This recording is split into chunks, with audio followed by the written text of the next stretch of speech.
wa ma kunna linahtadiya laula an hadanallah. Asyhadu an la ilaha illallah wahdahu la syarikalah wa asyhadu anna Muhammadan abduhu wa rasuluhu allazi la nabiyya ba'dah. Baiklah Bapak Ibu yang dirahmati Allah Subhanahu wa taala, alhamdulillah di kesempatan subuh yang penuh berkah ini di 10 hari pertama di bulan Zulhijjah, mudah-mudahan kita mengagungkan ya bulan atau hari-hari istimewa 10 hari pertama di bulan Zulhijjah, di mana amal solih kita dilipat gandakan, dan ketika kita berbuat maksiat pun dosanya dilipat gandakan. Di bulan haram, di bulan yang suci, di 10 hari yang begitu istimewa, mudah-mudahan kita semakin memperkuat ya amalan ibadah kita, bahwa di 10 hari pertama bulan Zulhijjah sudah kita bahas, bahkan pahalanya itu melebihi dari jihad fisabilillah ya. Ketika kita membaca satu huruf pun di hari-hari istimewa ini, Allah lipat gandakan menjadi pahalanya begitu Allah cintai, dan nilai pahalanya lebih dari jihad fisabilillah. Oleh karena itu mudah-mudahan kita semakin meningkatkan ya tilawah kita, kemudian sholat sunnah kita ya, bukan hanya 40 rakaat itu mas standar. Kalau 40 rakaat makan 17 yang wajib, ditambah tahajud 11 ya, jadi 17 tambah 11, kemudian ditambah 12 yang rawatib. Nah itu mah masih standar. Tetapi kalau untuk di 10 hari pertama di bulan Zulhijjah, mudah-mudahan kita menambah ya dengan berbagai amalan sunnah, sholat lainnya, kemudian tilawah kita. Mudah-mudahan 10 hari ini bisa hatam ya, dibagi isinya 30 juz itu dibagi 10 hari. Nah, mudah-mudahan karena setiap pahalanya begitu istimewa di 10 hari pertama bulan Zulhijjah, oleh karena itu mari kita sama-sama saling mengingatkan untuk terus-menerus meningkatkan ketaatan kepada Allah Subhanahu wa taala. Baiklah, kita hari ini hanya akan melanjutkan ya atau menguatkan seperti apa dan bagaimana mengenai kurban kemarin yang belum kita selesaikan ya, tentang fikih kurban. Nah, di sini keagungan bulan Zulhijjah sudah kita bahas ya, bahwa Zulhijjah itu salah satu bulan haram, sudah kita bahas. Kemudian tidak boleh berbuat zalim di dalamnya, bahwa begitu istimewa ya pahalanya ketika kita berbuat baik itu, bahkan melebihi ya pahala dari jihad fisabilillah. Kemudian harus memperbanyak tahlil, takbir, tahmid ya, la ilaha illallah wallahu akbar walhamdulillah, harus memperbanyak tahmid, tahlil ya. Ini sudah kita bahas karena begitu istimewanya ya, karena berkumpulnya seluruh induk ibadah di bulan ini ya, baik itu sholat, saum, sedekah, haji, nah yang tidak akan ditemukan di bulan lainnya. Nah begitu istimewanya. Nah kini sudah kita bahas juga ya hari Arafah yang begitu istimewa. Ada ketiga keistimewaan di sana ya, merdekakan dari dibebaskan dari api neraka, kemudian ya dan lain-lainnya. Allah sangat membanggakan ya orang-orang yang sedang berkumpul nanti di Arafah. Mudah-mudahan kita termasuk orang yang saum nanti ya di hari Arafah, di hari ke-9, karena pahalanya dihapus 2 tahun ya, baik yang akan datang atau yang sudah lalu. Dan ini doa yang terbaik yang akan kita panjatkan di hari Arafah, la ilaha illallah wahdah la syarikalah lahul mulku wa lahul hamdu wa ala kulli syai'in qadir. Jangan lupa ya untuk terus dibaca. Kemudian di hari tasyrik baca doa sapu jagat ya, Rabbana atina fid dunya hasanah wa fil akhirati hasanah wa qina azabannar.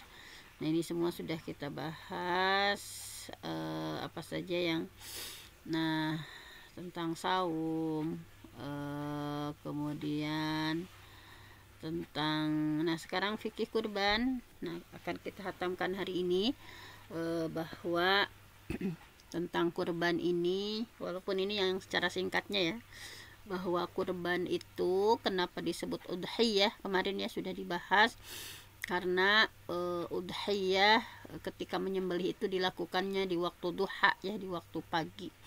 Nah ini bahwa di sini kemudian kurban berasal dari kata taqarrub ya, kurbanan, mendekatkan diri kepada Allah. Nah di sini sudah kita bahas juga ya kemarin bahwa udhiyah merupakan penyebutan untuk binatang kurban ya di hari Idul Adha, baik itu unta, sapi atau kambing ya. Kemudian bisa babil aid minal ibil wal baqar wal ghanam yauman nahar wa ayyamut tasyrik as-salasah taqarruban ilallah.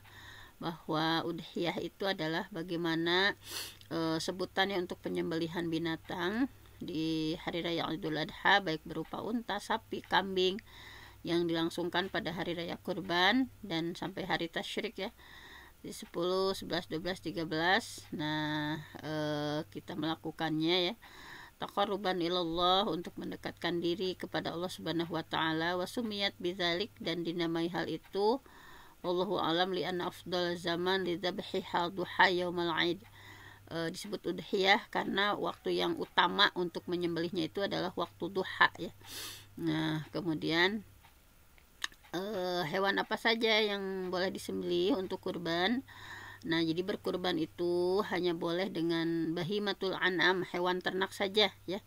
Hewan ternak itu maksudnya di surah Al-Hajj adalah yang boleh disembah yang boleh disembelih itu ya, walikuli ummatin ja'alna mansakal yadhkuru ismallah ala ma razaqahum min bahimatil an'am fa ilahukum ilahu wahid falahu aslimu wa basyiril mukhbitin. Nah ini bahwa menurut dari surah Al-Hajj ayat 34 bahwa yang harus dikurbankan itu adalah min bahimatil an'am, hewan ternak ya, yang sudah Allah rezekikan kepada kita semua. Kemudian dalil disyariatkannya kurban yaitu baik itu dari Al-Quran di surah Al-Kautsar ya, fasalli, maka sholatlah li rabbik, atas Tuhanmu, wanhar, dan berkurbanlah. Kemudian berdasarkan hadis Nabi juga selain Al-Quran, dalil kurban itu yaitu hadis dari Abdullah bin Umar, aqaman Nabi SAW, Rasulullah SAW tinggal di Madinah asyura sinin, selama 10 tahun, yudahi, selalu berkurban. Jadi setiap tahunnya Rasulullah selama 10 tahun itu terus berkurban. Kemudian ijma ya, dalil selain Quran, kemudian hadis, kemudian ijma bahwa faqad ajma'a jami'ul muslimin ala masyru'iyyatil udhiyah, sungguh telah sepakat seluruh kaum muslimin disyariatkannya kurban.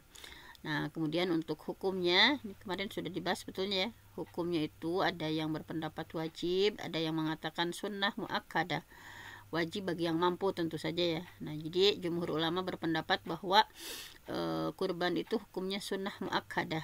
Nah ini mazhabnya Imam Malik, Imam Syafi'i, Ahmad, Ishaq, Abu Thawr ya, Ibnul Munzir dan lain sebagainya. Adapun yang berpendapat wajib bagi yang mampu adalah Al-Auza'i, Al-Lais, Imam Abu Hanifah, dan sebagian riwayat Imam Ahmad, Ibnu Taimiyah dan lain sebagainya. Ini wajib bagi yang mampu. Nah, dan pendapat yang kuat dalam masalah ini wallahu alam ya, bahwa berkurban itu memang wajib bagi yang mampu gitu ya. Sebagaimana Ibnu Taimiyah menyampaikan bahwa wawujubuha, dan kewajiban berkurban itu adalah hina idzin, pada saat itu, masyrut, berlaku syarat, bi ayyaqdiru 'alaiha fadilan, apabila ia mampu ya, ada kelebihan an hawaijihi, ada kelebihan harta ya dari kebutuhan pokoknya ya, hawaijihil asliyah, qasodaqatil fitri, seperti diwajibkannya zakat fitrah. Kan zakat fitrah juga wajib ya bagi orang yang punya kelebihan dari makanan pokok. Nah ini juga sama, bahwa menurut buku ini ya, bahwa menurut Ibnu Taimiyah wajib bagi yang mampu, yang punya kelebihan harta ya.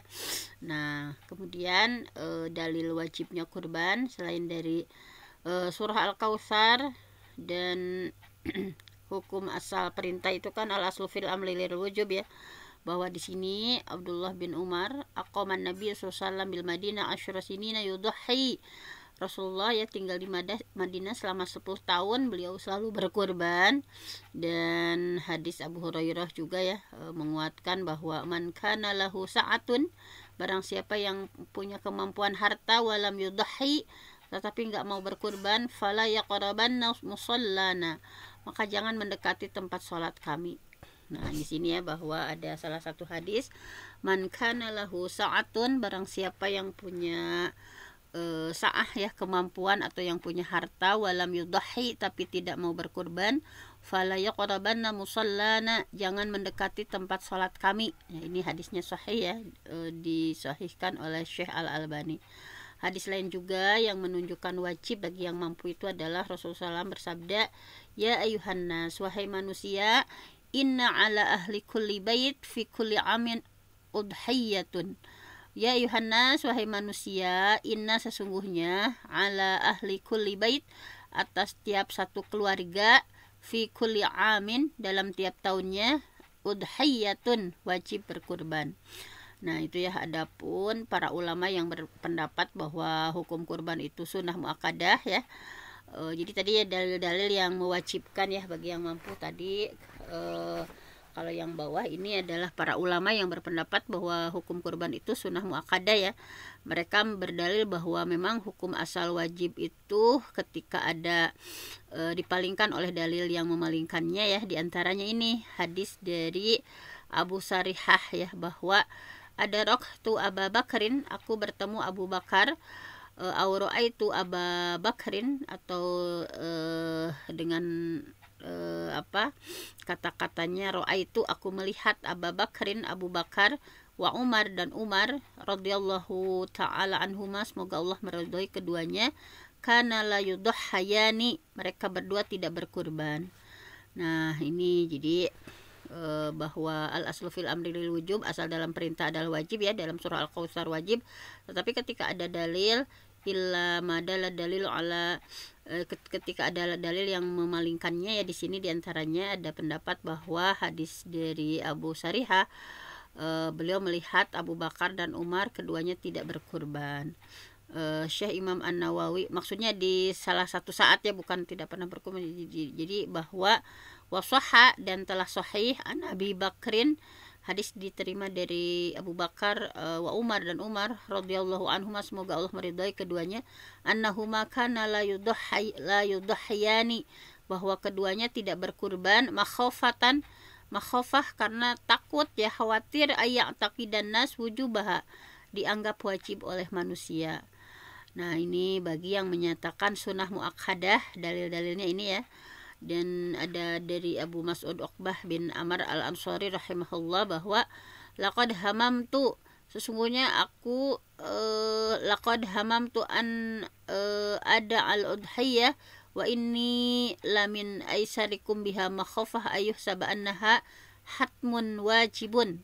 Jadi sesungguhnya aku tidak berkurban itu, padahal aku orang yang berkelapangan ya, punya Mas'ud Uqbah punya harta ya, kelebihan harta, bahwa laqad hamamtu an ada al-udhiyah, sesungguhnya aku tidak berkurban, wa ini lamin aisarikum bihi makhafah ayuh sab'annaha hatmun wajibun, padahal aku adalah orang yang punya kelapangan harta ya, tapi karena aku khawatir manusia berpendapat bahwa hal itu wajib.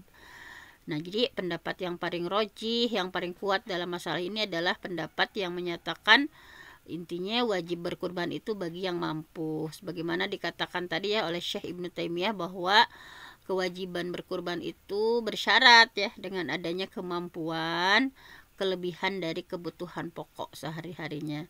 Nah, jadi diantaranya ini ya dari Masail Fiqhiyah Syekh Ibrahim Al-Mazru'i. Kemudian apa syaratnya berkurban? Ya, diantaranya ada beberapa syarat yang harus diperhatikan ketika kita hendak berkurban. Nah, yang pertama adalah binatang yang akan dikurbankan haruslah binatang ternak tadi ya. Sebagaimana dalam surah Al-Hajj ya, binatang ternak itu unta, sapi, kambing, dan dibolehkan kurban dengan kerbau ya, karena kerbau juga adalah sejenis sapi. Ini dalilnya surah Al-Hajj ayat 34 tadi ya, a'udzubillahi minasyaitonirrajim. Walikulli ummatin, bagi setiap umat itu ja'alna, kami syariatkan, mansakan, penyembelihan hewan kurban, liyadhkuru smallah ala ma razaqahum min bahimatil an'am, bahwa mereka ya menyebut nama Allah terhadap hewan ternak yang telah direzekikan Allah kepada mereka. Nah, fa'ilahukum ilahu wahid, sembahan kalian adalah sembahan yang Maha Esa. Aslimu, berserah dirilah kalian ya kepada Allah. Wabasyiril mukhbitin, dan berilah kabar gembira orang yang tunduk patuh pada Allah Subhanahu wa taala. Nah, jadi yang pertama tentu saja harus berupa binatang ternak. Yang kedua, binatang kurban haruslah miliknya ya, milik yang sahibul Quran, yang didapatkan secara halal ya, bukan hasil dari mencuri atau menipu atau gadean misalnya. Kemudian yang ketiga adalah binatang kurban harus terbebas dari cacat ya, terbebas dari cacat berupa nggak boleh buta sebelah ya, yang sangat jelas butanya, atau sakit yang sangat jelas sakitnya, atau pincang ya, atau yang kurus ya, yang tulangnya tidak bersumsum. Nah, jadi keempat ini hadisnya berdasarkan dari Al-Barra ya, Al-Barra, bahwa Rasulullah SAW bersabda, arbaun, ada 4 jenis, la tazuzu fid dhahaya, tidak boleh dijadikan hewan kurban. Yang pertama ada al-aura al-bayyin auruha, hewan yang jelas kebutaannya ya. Nah, jadi hewan yang jelas kebutaannya, jadi nggak boleh yang binatang yang buta ya. Wal maridah al bayyin maraduha, yang jelas sakitnya nggak boleh, yang lagi sakit. Wal arja, kemudian yang pincang ya, yang jelas pincangnya nggak boleh dijadikan hewan kurban. Wal kasirah allati la tunqi, dan hewan yang kurus sehingga tidak ada sumsumnya gitu ya. Nah, ini bahwa disahihkan oleh Al-Albani. Kemudian kalau kayak cacat ringan ya pada hewan kurban, maka al-afu, dimaafkan. Jadi fil hadis, dalam hadis tadi ya, dalilun, merupakan dalil ala anna al-aib al-khafif fid dhahaya ma'fuun, bahwa tentang 4 cacat tadi yang tidak boleh pada hewan kurban, terdapat keterangan bahwa cacat atau aib yang ringan pada hewan kurban itu dimaafkan. Kalau yang cacatnya ringan-ringan ya ma'fuun, dimaafkan, bahwa karena Rasulullah SAW bersabda ya, yang jelas, jadi bayyin auruha wa bayyin maraduha wa bayyin daluha fal qalil minhu ghair bayyin fakana ma'fuwan anhu. Maka cacat sedikit yang tidak jelas ya, cacat sedikit ya yang nggak jelas, itu ma'fuwan, dimaafkan. Nah, jadi secara terperinci bahwa cacat pada hewan kurban itu ada 3 ya, bahwa cacat yang bisa menghalangi keabsahan sebagai hewan kurban, sebagaimana disebutkan dalam hadis tadi ya, bahwa tidak boleh kita berkurban dengan yang buta, sakit, pincang, kurus misalnya. Kemudian yang kedua adalah cacat yang menyebabkan makruh untuk berkurban. Jadi kalau tadi sama sekali tidak boleh ya, yang tidak sah, yang betul-betul buta, sakit, pincang, kurus. Kalau ini mah makruh, misalnya yang hewan yang sebagian atau keseluruhan telinganya terpotong, misalnya sebagian telinganya terpotong ya, atau keseluruhannya terpotong, ini mah tidak sampai tidak sah ya, tetap masih sah, tetapi makruh, maksudnya telinganya terpotong ya, atau keseluruhannya. Nah, ini hukumnya makruh. Atau hewan yang tanduknya pecah atau patah, misalnya kayak tanduknya patah, maka itu masih boleh dipakai, cuman makruh gitu ya.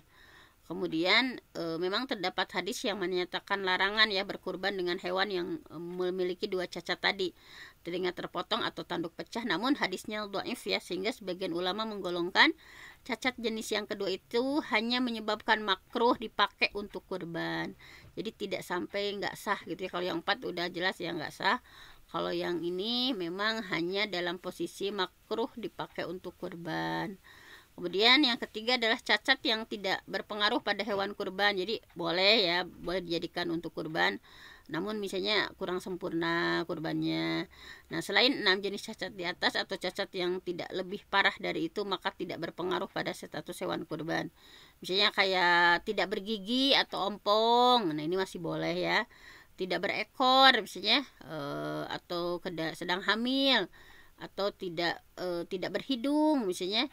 Nah ini boleh maksudnya, wallahu alam. Nah kemudian yang keempat, nah usianya nih, usia binatang kurban harus mencapai musinnah ya, harus mencapai musinnah. Kalau unta itu 5 tahun musinnahnya, kalau sapi udah usianya 2 tahun, kalau kambing 1 tahun, kalau domba boleh 6 bulan ya, karena udah gemuk besar ya kalau domba 6 bulan juga. Jadi harus mencapai musinnah ya. Tadi sekali lagi, unta mah 5 tahun musinnahnya, kalau sapi 2 tahun, kambing 1 tahun, domba mah boleh walaupun 6 bulan. Hadisnya dari Jabir ya radhiyallahu an, Rasulullah SAW bersabda bahwa la tazbahu, janganlah kalian menyembelih hewan kurban illa musinnatan, kecuali berupa musinnah ya, illa an ta'sura alaikum fatadbahu jaza'ah minadha'an, bahwa namun jika kalian sulit mendapatkannya maka sembelihlah domba yang jaza'ah. Nah di sini ya bahwa Syekh Syekh Utsaimin menyampaikan bahwa wal musinnah, apa sih maksudnya musinnah itu? Musinnah itu adalah as-saniyah fama fauqaha. Musinnah adalah hewan yang sudah mencapai usia saniyah ya, atau lebih tua dari itu. Nah, adapun kalau jaza'ah itu madu nazalik, usia yang kurang dari saniyah tersebut. Nah, beda-beda ya. Fasani minal ibil, adapun usia saniyah untuk unta itu adalah tadi matamma lahu khamsu sinin. Musinnahnya itu kalau unta itu matamma lahu khamsu sinin, kalau sudah sempurna genap usianya 5 tahun. Wasani minal bakor, adapun sapi itu ya, musinnahnya itu adalah matamalahu sanatan, kalau sudah sempurna genap 2 tahun boleh dijadikan kurban. Wasani minal ghanam matamalahu sanah, dan kalau musinnahnya kambing itu adalah apabila sudah genap 1 tahun. Wal jaza', adapun usia jaza'ah, nah ini matamalahu nisfu sanah, usia jaza'ah untuk domba ya, untuk domba atau kibas ya, untuk domba atau kibas adalah matamalahu nisfu sanah, domba kibasyi itu sudah genap usianya setengah tahun atau 6 bulan. Ini ya, jadi harus hati-hati dalam pemilihannya ya. Kalau domba mah baru setengah tahun juga udah boleh dikurbankan gitu ya. Nah kemudian yang kelima adalah, nah ini ya bagi yang akan berkurban, maka tanggal 1 Zulhijjah sudah tidak boleh mencukur rambut, memotong kuku, sampai binatang kurbannya disembelih. Nah ini berlakunya untuk siapa? Untuk kepala keluarganya saja ya yang akan berkurban, untuk sahibul kurbannya ya, kepala keluarganya. Nah hal ini hadis dari Ummu Salamah radhiyallahu anha, bahwa Rasulullah bersabda, idza dakhalatil asyru, apabila sudah masuk ya 10 hari pertama di bulan Zulhijjah, wa arada ahadukum ayyudhhiya, dan salah seorang di antara kalian akan berkurban, fala yamassa min sya'rihi wa basyarihi syai'an, maka tidak boleh memotong rambut, memotong kulit sedikit pun gitu ya. Nah kemudian lafaz lainnya, fala ya'khudanna min sya'rihi wala min adfarihi syai'an hatta yudhhiya, jangan mengambil rambut, mengambil kuku sedikit pun ya sampai dia berkurban. Kemudian Imam Ibnu Qudamah menyampaikan bahwa barang siapa yang melanggar larangan tersebut, hendaklah minta ampun ya, minta ampun sama Allah, tetapi tidak ada fidyah, tidak ada tebusan untuknya ya, baik dilakukan sengaja atau tidak sengaja. Nah kalau melanggar ya, maka menurut Ibnu Qudamah mohon ampun sama Allah, tidak sampai ada tebusan ya untuk dia. Kemudian yang keenam adalah penyembelihan hewan kurban itu dilakukan pada waktu yang ditentukan syariat ya, waktunya dilakukan setelah sholat Idul Adha ya, setelah sholat Id di tanggal 10 hingga tenggelam matahari ya pada hari tasyrik, terakhirnya itu 13 Zulhijjah ya, sampai sebelum maghrib, berarti 10, 11, 12, 13 itu waktu yang disyariatkan. Barang siapa yang menyembelih sebelum sholat Id ya, maka harus menyembelih hewan kurban sebagai penggantinya ya, nggak sah gitu ya. Di sini ada hadisnya bahwa syahid tuh aku, kata Rasulullah ini ya, bahwa Jundab bin Sufyan menyampaikan ya hadis, syahidul adha ma'a Rasulillah, aku berhari raya ya bersama Rasulullah SAW. Falamma qada salatahu binnas, ketika selesai ya Rasulullah salat bersama manusia, nadhara ila ghanamin qad zubihat. Rasulullah lihat ada seekor kambing yang sudah disembelih gitu ya. Faqala, kemudian Rasulullah bersabda, man dzabaha qabla shalah. Nah, ini barang siapa yang menyembelih sebelum salat, falyadbah syatan makanaha, hendaklah ia menyembelih seekor kambing lagi. Waman yakun dabaha falyadbah ala bismillah. Dan jadi harus barang siapa yang menyembelih sebelum sholat Idul Adha harus menyembelih seekor kambing lagi sebagai ganti. Dan barang siapa yang belum menyembelih, nah hendaklah dia menyembelih dengan nama Allah. Nah ini ya, bahwa penyembelihan juga boleh dilakukan pada hari-hari tasyrik ya. Nah tadi 11, 12, 13 bagaimana sabda Rasulullah bahwa kullu ayyami tasyrik dzabhun, seluruh hari tasyrik adalah waktu menyembelih kurban. Nah, jadi sampai tanggal 11 sebelum maghrib ya. Kemudian yang ketujuh adalah, nah tentu saja penyembelihannya harus sesuai syariat. Di antara adab atau tata cara ya penyembelihan sesuai syariat itu, yang pertama, jika hewan sembelihan berupa unta, maka hendaklah menyembelih dalam posisi berdiri dengan terikat pada kaki kiri bagian depan. Hal ini distilahkan dengan an-nahar. An-nahar itu artinya menyembelih hewan dengan melukai bagian tempat kalung atau pangkal leher. Nah, ini ya, jadi kalau berupa unta, maka menyembelihnya dalam posisi berdiri dengan terikat pada kaki kiri bagian depan. Nah, ini disebut an-nahar, itu menyembelih hewan dengan melukai bagian tempat kalung atau pangkal leher.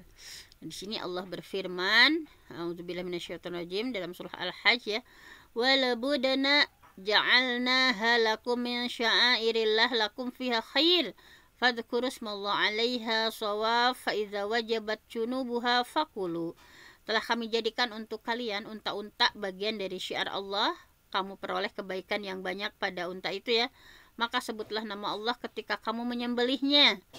Fadhkuru smallahi 'alaiha shawaf. Jadi sebutlah nama Allah ketika kamu menyembelih dalam keadaan berdiri ya, tidak dan telah terikat. Kemudian apabila sudah roboh, fa idza wajabat junubuha fakulu, sudah roboh, sudah mati, maka makanlah. Di sini Ibnu Abbas radhiyallahu anhu ya berpendapat tentang ayat tadi bahwa qiyamun ala salas qawaim.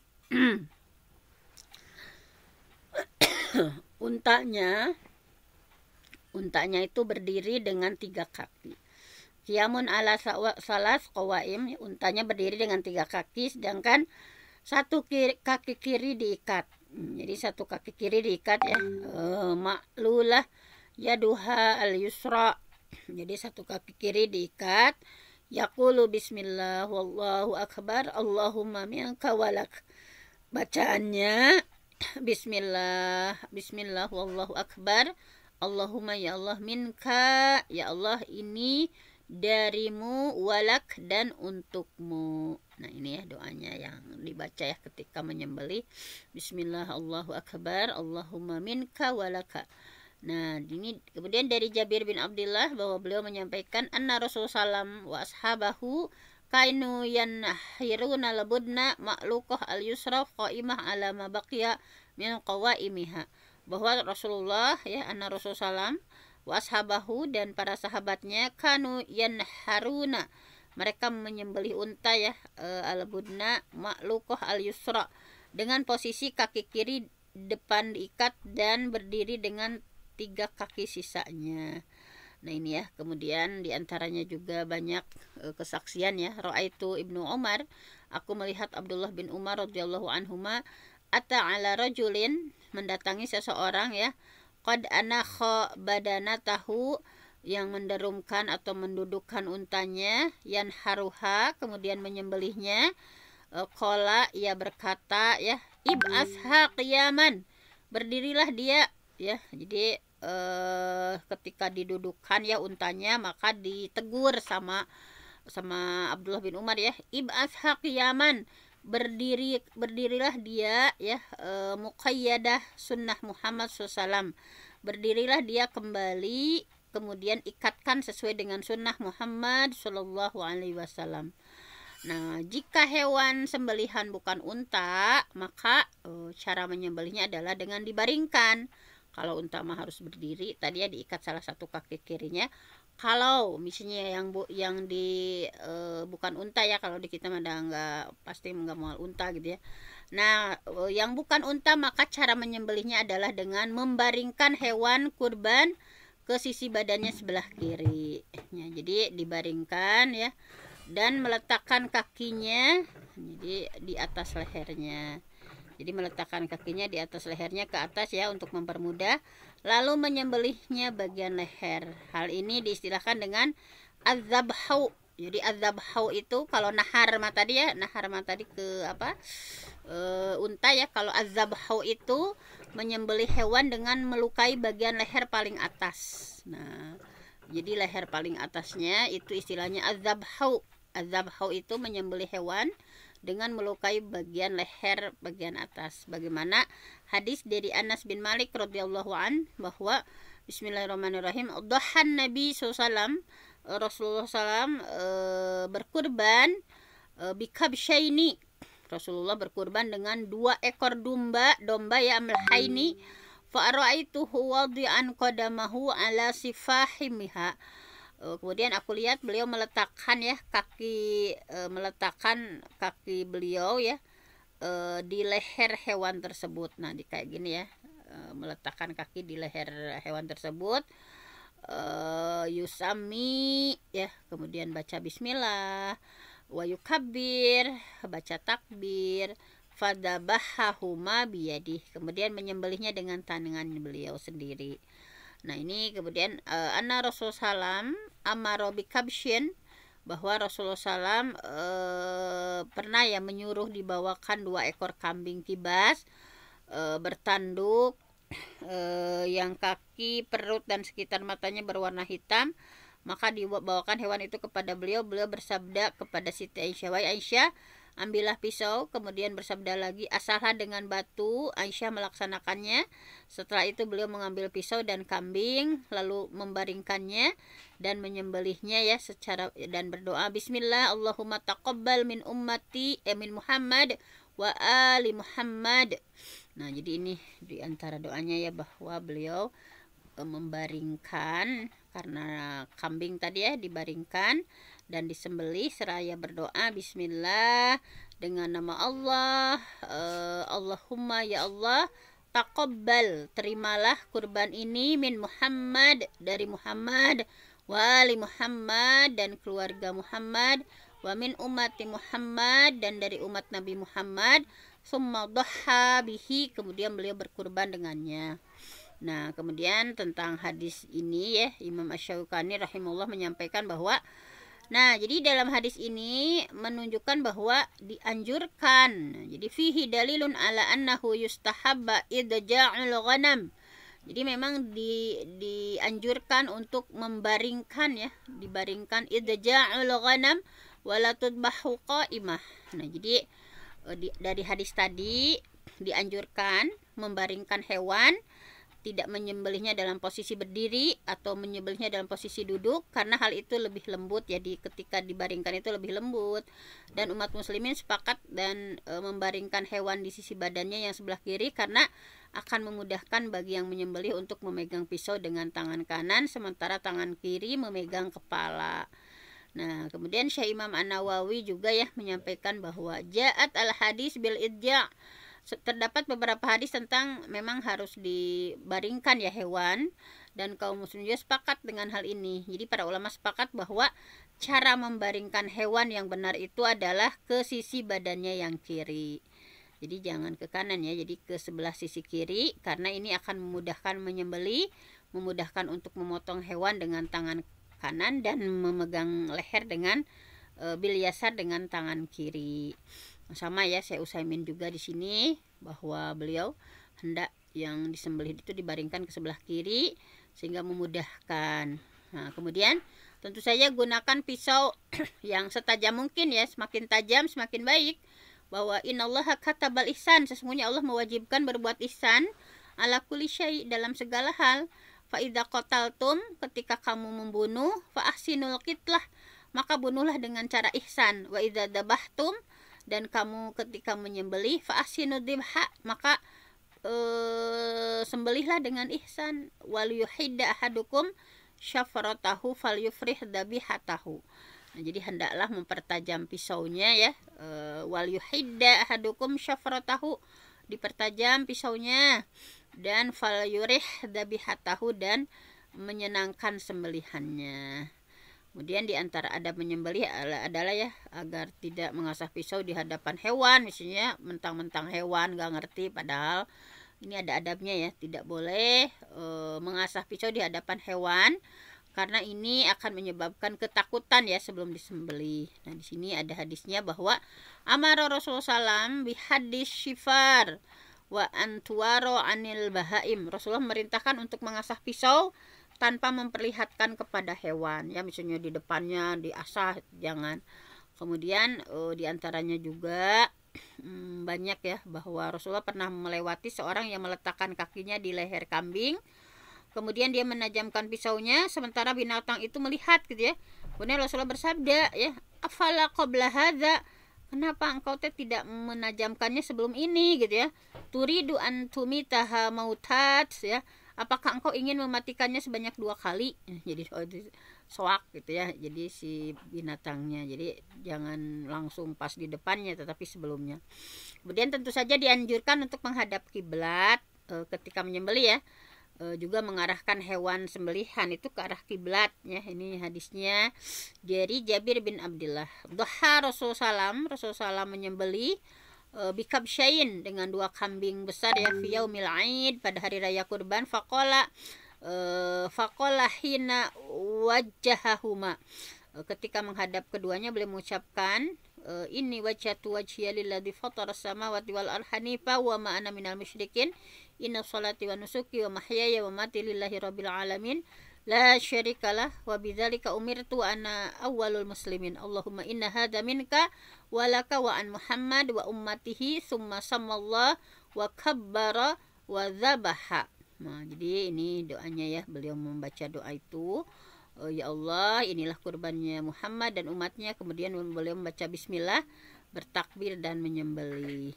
Nah, kemudian wa kana huwa yanharu hadiyahu biyadihi yasuffuhunna qiyaman wa yuwajjihuhunna ilal qiblah thumma ya'kul wa yut'im. Nah, jadi diarahkan ke arah kiblat ya. Ibnu Umar, beliau menyembelih kurban dengan tangannya sendiri, dibariskannya dalam posisi berdiri dan di hadapannya ke arah kiblat, kemudian memakannya dan memberikan pada orang lain. Nah, jadi intinya ayyakuna dzabih mustaqbilal qiblah wa dzabihah muwajjahah ilal qiblah bimad jahiha wala biwajhiha. Jadi intinya yang mau menyembelih hendaknya menghadap ke kiblat.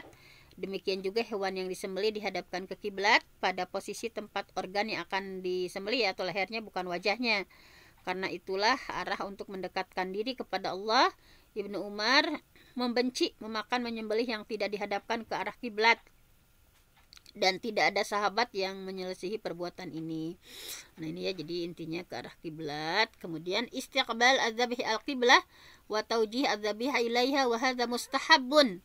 Jadi yang menyembelih menghadap kiblat, kemudian menghadapkan hewan sembelihan ke arah kiblat, ini dianjurkan pada setiap sembelihan. Hanya saja pada sembelihan hadyu ketika haji atau umroh, dan pada sembelihan kurban lebih ditekankan anjurannya karena menghadap kiblat dalam beribadah ini dianjurkan, dan pada sebagian ibadah hukumnya wajib. Nah, kemudian wajib baca tasmiyah ya. Harus baca tasmiyah atau bismillah ya beberapa saat ketika akan menyembelih, dan hal ini hukumnya wajib. Nah, menurut pendapat yang paling kuat ya, bahwa wala ta'kulu, janganlah kamu memakan binatang-binatang mimma lam yadhkurismallahu alaihi wa innahu lafiskun. Jangan sampai memakan binatang yang tidak, ketika disembelih tidak disebut nama Allah ya ketika menyembelihnya. Sesungguhnya perbuatan itu adalah suatu kefasikan. Ini dalilnya di surah Al-An'am ya, fakulu, makanlah ya binatang ternak yang halal, mimma dzukirasmullah alaih, yang disebut nama Allah ketika menyembelihnya, yang kuntum bi ayatihi mu'minun, jika kalian beriman kepada ayat-ayatnya.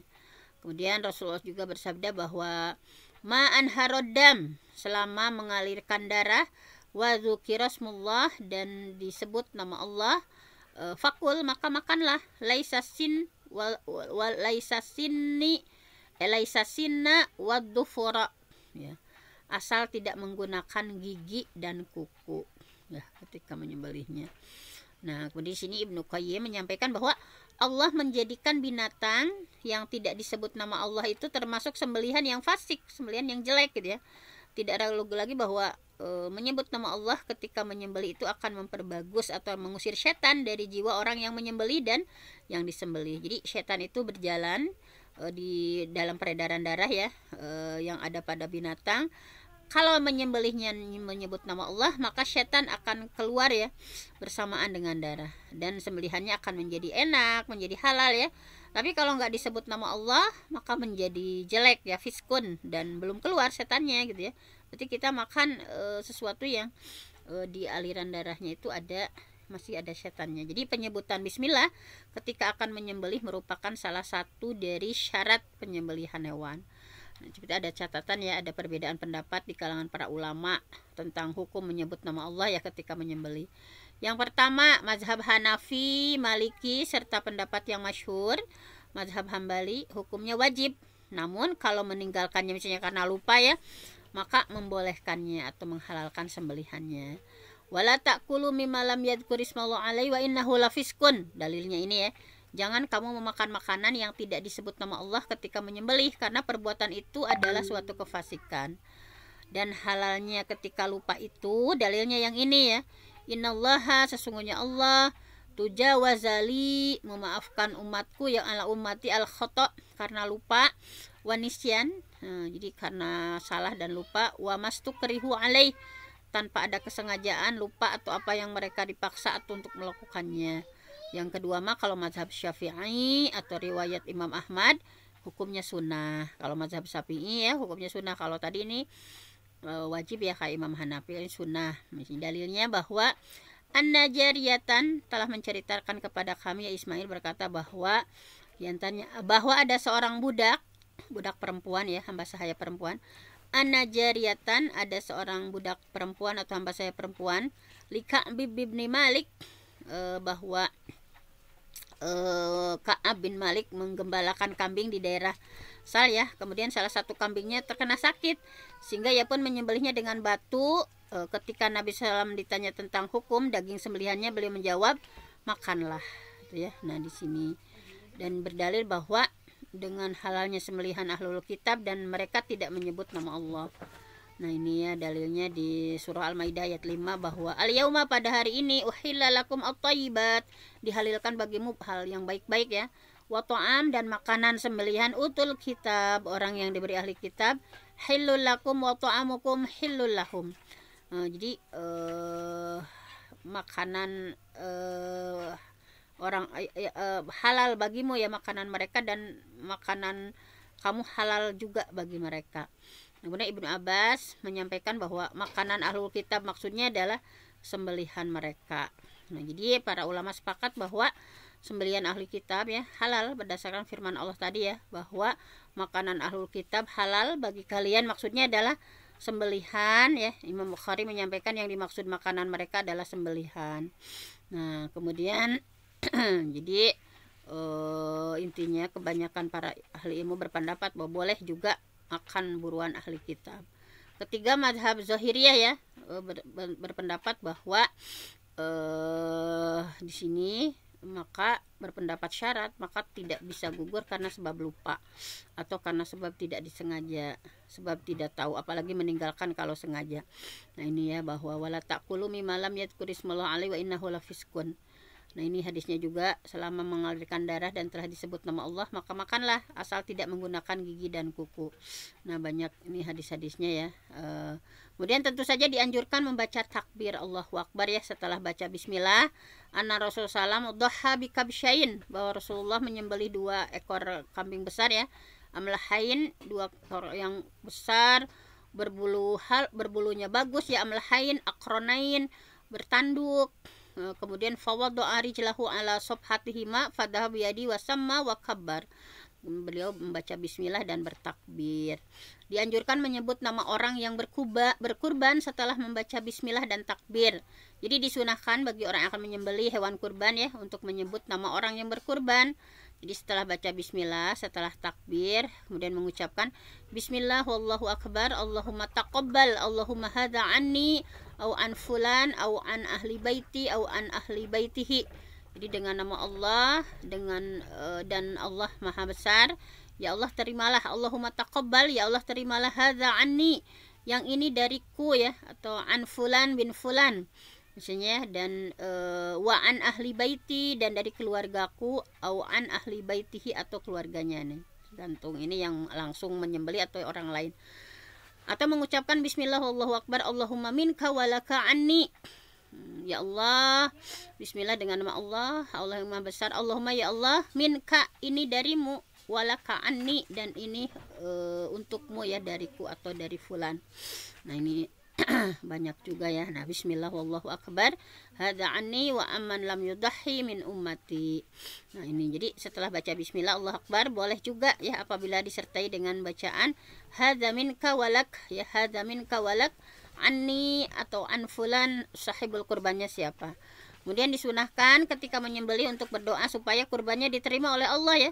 Sebagaimana Rasulullah SAW mengucapkan ketika menyembelih bismillah, Allahumma taqabbal min Muhammad wa ali Muhammad wa min ummati Muhammad thumma dhahha bihi.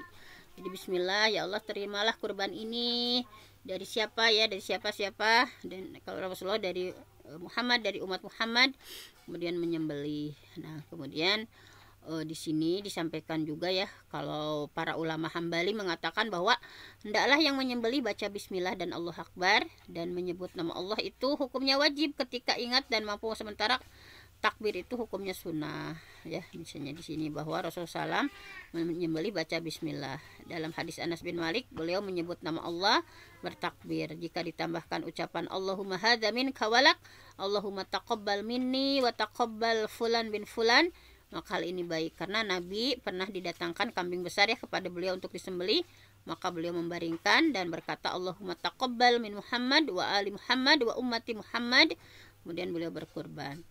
Nah pastikan bahwa tenggorokan ini ya, pernapasannya, kerongkongan, saluran makanan, nah ini yang sudah terpotong ya, sudah pasti terpotong. Jadi saluran napas, kerongkongan, dua urat leher kanan kiri ya harus lengkap. Nah ini ya dalilnya ini, nah dan sebagainya. Nah ini mungkin udah sampai jam 6.23 ya, sebentar ini bahasannya masih agak banyak. Mungkin besoklah kita selesaikan ya tentang kurban ini supaya lebih semangat lagi kita berkurban, dan juga bagaimana seperti apa yang sesuai syariatnya ya. Kemudian ada dalil-dalil yang dhaif yang tetapi sangat populer. Nah di sini tentang berkurban juga kita harus tahu ya. Misalnya nih kayak hadis yang tidak sahih atau hadis palsu seputar kurban, misalnya kayak ini ya. Mungkin insya Allah besok akan kita selesaikan tentang kurban ini. Mudah-mudahan kita diberikan rezeki dari Allah Subhanahu wa Ta'ala untuk dimampuhkan ya berkurban di tahun ini dengan sesuai syariat ya tadi, supaya lebih afdal, lebih utama, dan mudah-mudahan dimampukan oleh Allah Subhanahu wa Ta'ala, diberikan rezeki yang berkah ya kita semua. Kemudian diniatkan untuk betul-betul mendekatkan diri kepada Allah, segala pengorbanan kita ya, bentuk syukur kita kepada Allah Subhanahu wa Ta'ala. Nah dan hari ini hanya itu saja ya tazkirah kita hari ini. Saya mohon ampun sama Allah, yang benar datangnya dari Allah, yang salah dari saya sendiri. Aqulu qauli hadza wa astaghfirullah li wa lakum. Wassalamualaikum warahmatullahi wabarakatuh. Waalaikumsalam warahmatullahi wabarakatuh. Terima kasih kepada Al-Mukarramah Bunda Dr. Hajar Binti yang sudah menyampaikan materi. Jazakallahu khairan katsiran. Mudah-mudahan Allah berikan pahala yang berlipat ganda. Mudah-mudahan apa yang disampaikan menjadi ilmu yang bermanfaat untuk kita semua serta bisa mengamalkannya, dan mudah-mudahan kita bisa melaksanakan kurban setiap tahun. Allah mampukan kita untuk berkurban tiap tahun. Amin ya Allah ya rabbal alamin. Bapak Ibu Jamaah kajian subuh yang berbahagia, kita akhiri kajian ini dengan sama-sama baca istighfar dan doa kafaratul majlis. Astagfirullahaladzim, astagfirullahaladzim, astagfirullahaladzim, subhanakallahumma wa bihamdika, asyhadu an la ilaha